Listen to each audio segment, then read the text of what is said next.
Hi everyone, today I just want to talk about the journey home from hell I had back in 2010, and it was just one of those absolute horrendous 24 hours that we all put ourselves through. And I hadn't actually thought about it for years, to be honest. And I was meeting one of my mates last week, and he's one of the few people I've told about the YouTube channel, and yeah, I suppose more people will find out about it in the future. But we were laughing about his Las Vegas hangover, which I'll maybe do another video about, and that was kind of both of us as well. We went over there, long story short, for 3 nights when he was doing a student placement over there, and just got absolutely wasted. And it was just, I think that was one of the more epic journey homes ever. I think we went from Vegas to Arizona, back to Denver, then had to drive to Colorado, or he had to drive, and it was just the worst ever. And we got talking about it, and then I remembered about my trip to Dubai. And I was living in Norway at the time, actually, and I was working over there, and one of my mates who I worked in oil with had moved. He was actually based in the UK, but he was over in Oslo a lot, and I decided to go over and see him. And it was just kind of one of those holidays where, it was perfect, it was the usual kind of 500 quid for the flights, and I was just going to stay with him for a week. And I remember it being about -10 or something in Oslo, and I ended up going over to Dubai, and the flight over, as usual, I was going via Frankfurt, if I remember correctly. So there was the Oslo-Frankfurt leg, and then there for a few hours, and ended up flying from Frankfurt to Dubai with Emirates. And Emirates was it's still a nice airline now, of course, but back then that was a kind of creme de la creme airline that you want to go and visit, or you want to go somewhere, when you're visiting. It was just, kind of gold everything, etc. But as usual, kind of got hammered on the plane, went over there, and the trip kind of started off well. It was just, went to Dubai the first night. I think I got there about 7 o'clock. It's not too big a time difference. I think it's like 4 hours tops, maybe. So it's nothing too bad. Not like when you go to Asia and it takes you or over to the States, especially the west side, when you're kind of struggling with jet lag for 2-3 days. You just kind of don't really feel real. But when I got to Dubai, we just ended up going to a hotel across from where my mate stayed. He just stayed in that kind of typical expat, the big block of apartments you get with a gym on the roof and a pool and that. It was really nice. And it's a bit weird going out in Dubai, to be honest, because I think it's a lot more liberal then, but going back to then, it was still a lot of construction going on. And yeah, it was totally safe, and you never really felt kind of unease. But you end up, it's just, you read those stories online and see them in the newspaper where folk are getting arrested for being drunk in public. And actually happened to one of my mates who were being really loud.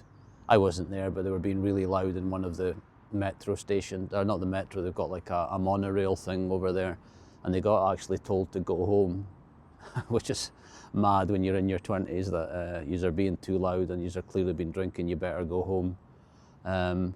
But ended up drinking pretty much the whole time there. And I remember it was probably about day 3 as usual, and we'd sat outside, funnily enough, because I think that was probably one of the reasons leading up to this monumental hangover. So in Dubai, like normally we would close the outside areas of bars and restaurants because it gets too cold, in Europe and in Scotland. But in Dubai they end up closing it because it's too warm.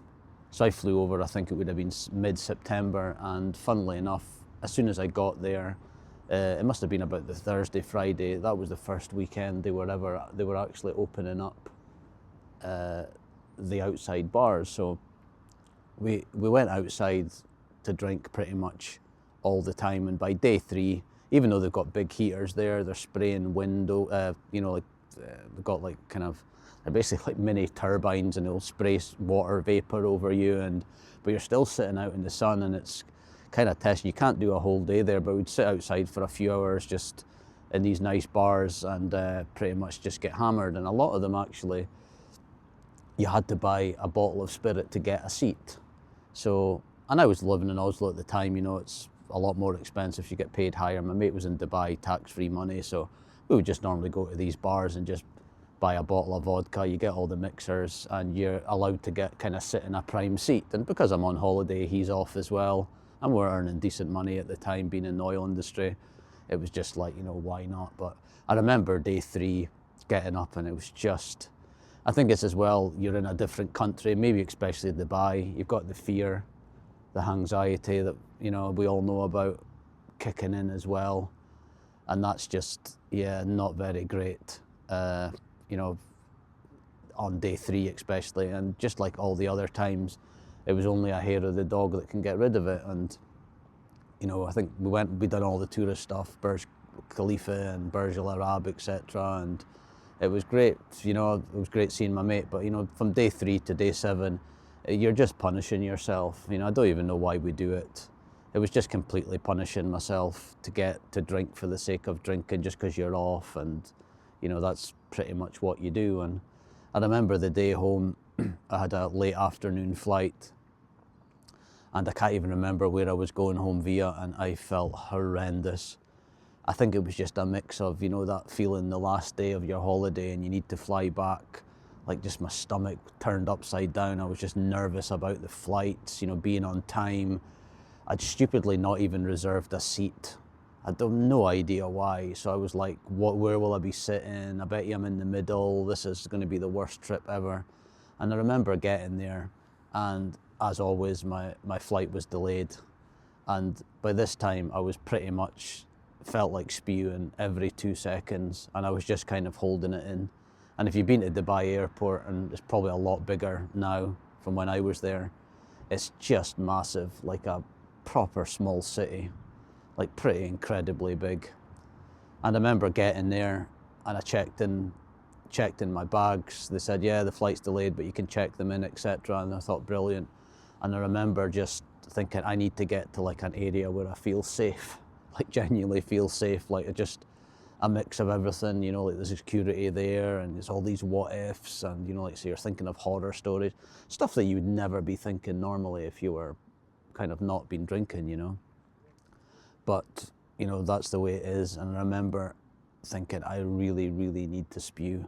And it felt like it took me like a month to get to the kind of even like the general departure areas. Like I say, it's such a big airport, but even looking back in my mind, and, you know that feeling when you've got anxiety, when every minute feels like a day. And I'm thinking about this journey ahead of me, and it was just the worst.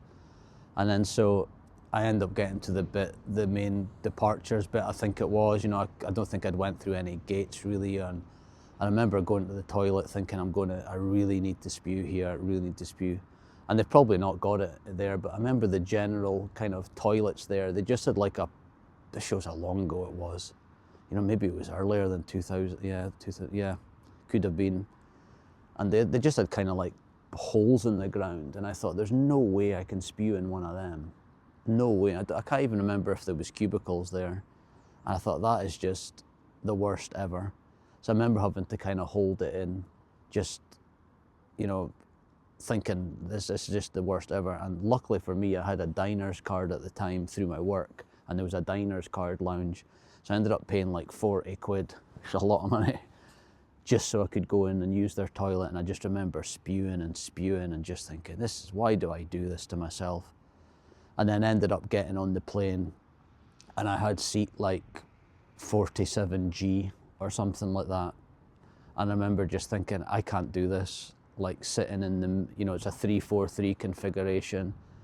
You know, I've been drinking for 7 days, a lot of it kind of out in the sun, and, you know, just forcing booze down me, hardly eating anything as usual. So my stomach's just kind of empty, and you feel like you've got a virus or something. And I remember that being the longest journey ever, because the problem is like I can't sleep on planes. So with the time we took off, it must have been like 11 o'clock at night, and I'm just kind of nodding off and then waking straight back up. The kind of, I had nothing in my stomach, no liquid really, no food, but still I felt like, you know, water was up to here, and I was going to just kind of, I just needed to spew. And I went to the toilet a few times, climbed over a guy next to me, and I was just like sitting in the toilet, sweating every day, like feels like 15 years. And then of course you get to the destination, and then I have to wait for the next plane, and then the same thing happens again, just sitting in the toilet. Felt like spewing every 2 minutes, not even hungry. The fear's there, you know, you're just worrying about the connection flight, you're worrying about the work on the Monday. Then you start thinking, what if I have a beer? Will it level me out? And I'm thinking, after 7 days, there's absolutely no way I can do this.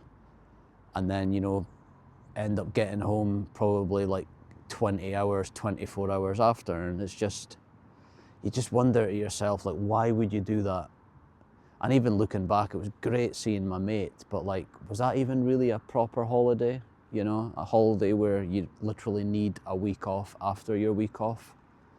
Just sitting there, forcing drink down you. There's so much stuff to do, but you're kind of just going there and going, oh, is there a pub, is there a bar out near here? You know, I think we can get a cocktail.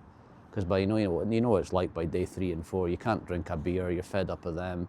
You're probably fed up of drinking like spirits with mixers, so you end up, you know, going on the Bacardi breezers or something like that, embarrassingly, just to get some drink down you. And yeah, you just kind of wonder to yourself, why would we ever do this to ourselves? It's just so bad. And like say 20 hours hanging about the airport, sitting in that 47G seat or whatever it was, squashed in between 2 people for whatever it was, 7-8 hours, then the same again. I remember that flight as well back, the connecting flight. It was so awful. I hadn't slept at all, and the sun's coming up, and it's just, you're on the plane and it's stuffy, and you literally think you're going to die. Like, literally think. It's just the worst ever. But anyway, hopefully you enjoyed this video. Many more to come, and I'll see you in the next one. Please like and subscribe, and take care. Bye.